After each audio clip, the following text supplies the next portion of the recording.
100% ఇది ఇది ఇది మాత్రము నిజంగా కూడా పోలీస్ వ్యవస్థని ఏ రకంగా కాంగ్రెస్ పార్టీ తన కార్యకర్తల లెక్క, కాంగ్రెస్ పార్టీ తన సొంత బాడీగార్డుల లెక్క పోలీస్ వ్యవస్థని ఎట్లా ఉపయోగిస్తా ఉన్నదో నేటి కాంగ్రెస్ ప్రభుత్వము, రేవంత్ రెడ్డి గారి సర్కారు నిన్న కేసీఆర్ చెప్పడం జరిగింది క్లియర్గా.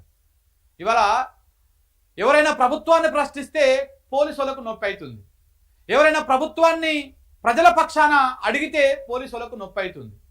మరి ఎందుకు నొప్పి అవుతున్నదో ఈ పెద్ద పెద్ద పొజిషన్లో ఉన్నటువంటి వాళ్ళు, ఇంటెలిజెన్స్లు ఉన్నటువంటి పెద్ద పెద్ద పొజిషన్లో ఉన్నటువంటి వాళ్ళు, ఈ ఐజీలు, డీసీపీలు, ఏసీపీలు, లేకపోతే ఇంకా పైన ఉన్నటువంటి వాళ్ళు అందరు కూడా రేవంత్ రెడ్డి గారి అడుగులకు మడుగులొత్తే కార్యక్రమాలు చేస్తూ ఉన్నారు. ఆయనను సాటిస్ఫై చేయాలి, మేడం గారి మన్ననలు పొందాలి, మేడం గారి దృష్టిలో పడాలి, ఈ కార్యక్రమం లోపల మాత్రమే ఉన్నారు వీళ్ళందరూ.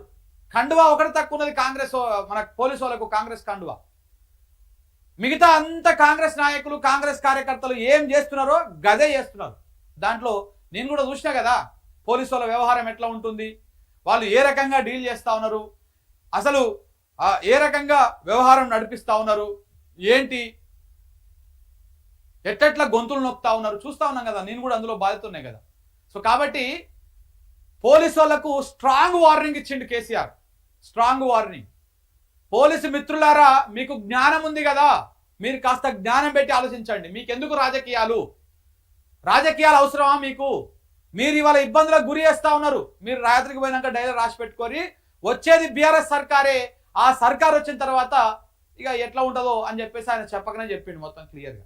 సో కాబట్టి పోలీసు వ్యవస్థ మీ డ్యూటీలు మీరు చేయండి.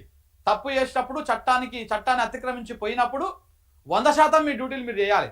కానీ అన్నగారి కోసము, అమ్మగారి కోసము, సారు కోసము, సారోళ్ళ భార్య కోసము, వాళ్ళను సాటిస్ఫై చేయడం కోసము, వాళ్ళ కండ్లలో పడడం కోసము, వాళ్ళ మన్ననలు పొందడం కోసము, వాళ్ళ దయాదాక్షిణ్యాల కోసము మీరు రూల్స్ బ్రేక్ చేసి ఇవాళ ప్రజల పక్షాన మాట్లాడుతున్న వాళ్ళని ఎవరైతే ఇబ్బందులకు గురి చేస్తూ ఉన్నారో రేపటి నాడు ఇంత అనుభవించాల్సినటువంటి పరిస్థితి వస్తుంది.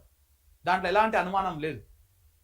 మంచిగానే ఉంటారు పైన ఉన్న వాళ్ళు. ఇవాళ నీకు వాడిని అరెస్ట్ చేయి, వాడిని ఈ కేసులో పెట్టు, వాడిని అల్ల పెట్టు, ఈ నిల్ల నూకు అల్ల పెట్టు అని చెప్పిన వాళ్ళు అందరూ మంచిగానే ఉంటారు పైన ఉన్న వాళ్ళు. మళ్ళీ ఇబ్బందులు పడేది ఇదే పోలీసు వాళ్ళు. మీరు ఈ విషయాన్ని గుర్తుపెట్టుకోవాలి. అధికారం దిగిపోయిన తర్వాత రేవంత్ రెడ్డిది నడవదు, రేవంత్ రెడ్డి వల్ల ఇంచామంది నడవదు, ఎవరిది నడవదు పెత్తనం. ఇలా కేసీఆర్ చెప్తే పోలీసు వాళ్ళు వింటున్నారా? కేటీఆర్ చెప్తే పోలీసు వాళ్ళు వింటున్నారా? కానీ అధికారంలో ఉన్నప్పుడు చెప్పినప్పుడు విన్నారు కదా. సేమ్ వాళ్ళకి ఎట్లా అయిందో రేపు వాళ్ళ అధికారం కోల్పోయిన తర్వాత కాంగ్రెస్లో ముఖ్యమంత్రి పదవి చేసిన ఆయన, ఉప ముఖ్యమంత్రి చేసిన ఆయన, ఎంత పెద్ద మోతవారు చేసినా కానీ ఎవరు చెప్పినా కానీ ఈయన పరిస్థితి ఉండదు. సో కాబట్టి ఇక్కడ మధ్యలో నలిగిపోయేది, ఇబ్బందులకు అయ్యేది, ఇబ్బందులు ఎదుర్కొనేది పోలీస్ వ్యవస్థనే, పోలీసులే.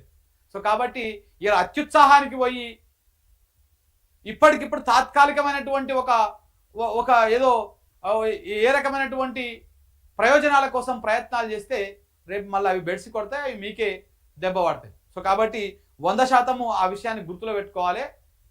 సోషల్ మీడియాలో కానీ లేకపోతే డిజిటల్ మీడియాలో కానీ ఎవరైతే ప్రజల పక్షాన మాట్లాడుతూ ఉన్నారో వాళ్ళని మాట్లాడిన చట్టాన్ని అతిక్రమించినప్పుడు చట్టం ప్రకారం తీసుకోవాలి. వీళ్ళేమో అరెస్ట్ చేస్తారు, కోర్టు కాగానే ఆ రిమాండ్లను వీటిని కోర్టులు తిరస్కరిస్తూ ఉంటాయి. అంటే ఇలా కక్షపూరితమైనటువంటి వ్యవహారం. కావాలనే పెద్ద సెక్షన్లు యాడ్ చేస్తూ ఉంటారు కొన్ని చిన్న పోస్టులకు వ్యవహారంలోనే.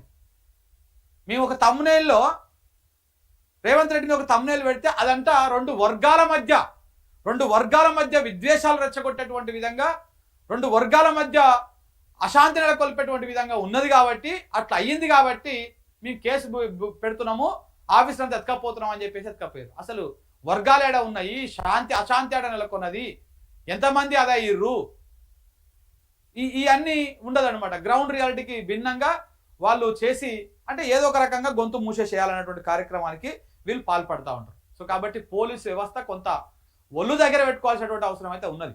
దాంట్లో ఎలాంటి అనుమానం లేదు. పోలీసులే ఇక మా రాజ్యమే ఎప్పటికైనా అని చెప్పేసి ప్రయత్నం చేస్తే మాత్రం రేపన్నాడు ఇబ్బందులు ఎదుర్కోక తప్పదు.